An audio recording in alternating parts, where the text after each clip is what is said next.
नमस्ते दोस्तों।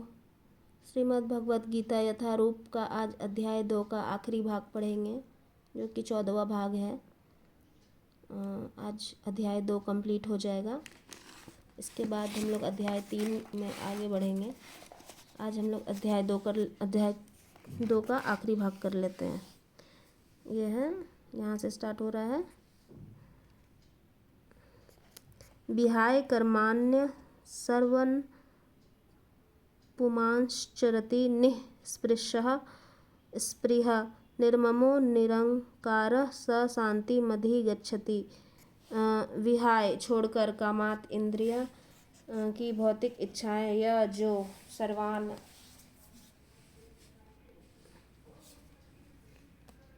समस्त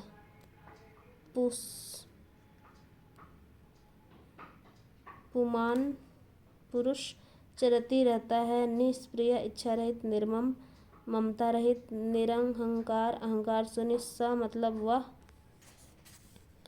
और शांतिम मतलब पूर्ण शांति को अधिगच्छति प्राप्त होता है। जिस व्यक्ति ने इंद्रिय तृप्ति की समस्त इच्छाओं को परित्याग कर दिया है, जो इच्छाओं से रहित रहता है और जिसने सारी ममता त्याग दी है तथा अहंकार से रहित है, वही वास्तविक शांति को प्राप्त कर सकता है।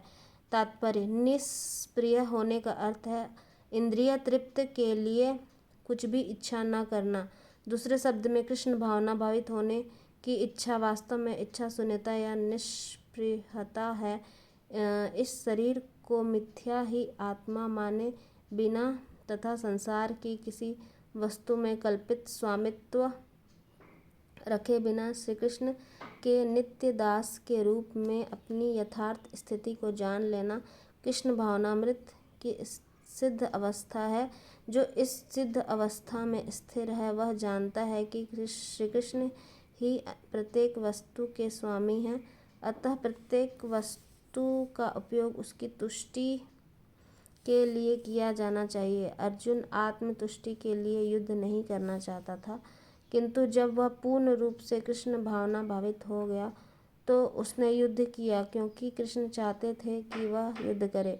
उसने अपने लिए युद्ध करने की कोई इच्छा न थी, किंतु वही अर्जुन कृष्ण के लिए अपनी शक्ति भर लड़ा।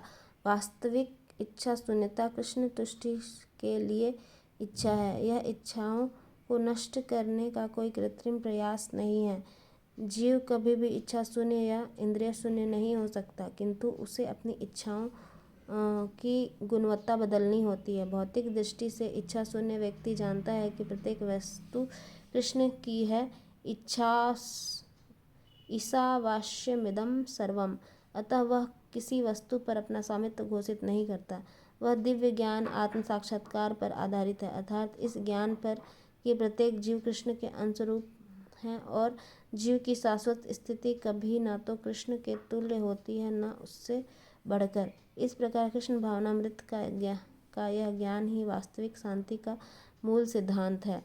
ऐसा ब्राह्मी स्थिति पार्थ नैनाम प्राप्य विहरति स्थित्वास्यामन्त काले अपि ब्रह्म निर्वाणमृच्छति। ऐसा मतलब यह ब्राह्मी आध्यात्मिक स्थिति पार्थ हे प्रथापुत्र, न कभी नहीं एनाम इसको प्राप्त करके विमुह्यति मोहित होता है, स्थित्वा स्थिर होकर, अश्याम इसमें, अंत काले जीवन के अंतिम समय में, अपि मतलब भी, ब्रह्म निर्वाणम भगवा धाम को ऋष्यति प्राप्त होता है। यह आध्यात्मिक तथा ईश्वरीय जीवन का पथ है, जिसे प्राप्त करके मनुष्य मोहित नहीं होता। यदि कोई जीवन के अंतिम समय में भी इस तरह स्थित हो तो वह भगवत धाम में प्रवेश कर सकता है। तात्पर्य: मनुष्य कृष्ण भावनामृत या दिव्य जीवन को एक क्षण में प्राप्त कर सकता है, और हो सकता है कि उसे लाखों जन्मों के बाद भी न प्राप्त हो। यह तो सत्य को समझने और स्वीकार करने की बात है। खटवांग महाराज ने अपनी मृत्यु के कुछ मिनट पूर्व कृष्ण के शरणागत होकर ऐसी जीवन अवस्था प्राप्त कर ली। निर्वाण का अर्थ है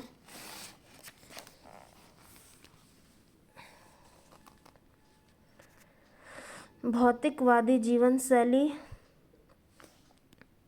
का अंत। बौद्ध दर्शन के अनुसार इस भौतिक जीवन के पूरा होने पर केवल शून्य शेष रहता है, किंतु भगवत गीता की शिक्षा इससे भिन्न है।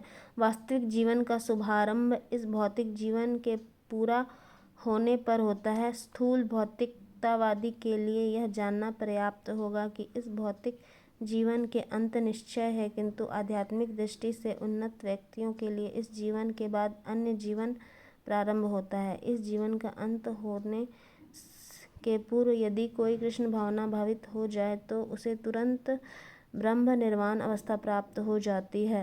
भगवद्धाम तथा भगवत भक्ति के बीच कोई अंतर नहीं है, किंतु चूँकि दोनों चरम पद हैं, अतः भगवान की दिव्य प्रेमा भक्ति में व्यस्त रहने का अर्थ है भगवत धाम को प्राप्त करना। भौतिक जगत में इंद्रिय तृप्त विषयक कार्य होते हैं और आध्यात्मिक जगत में कृष्ण भावनामृत विषयक। इसी जीवन में ही कृष्ण भावनामृत की प्राप्ति तत्काल ब्रह्म प्राप्ति जैसी है, और जो कृष्ण भावनामृत में स्थिर होता है वह निश्चित रूप से पहले ही भगवत धाम में प्रवेश कर चुका होता है।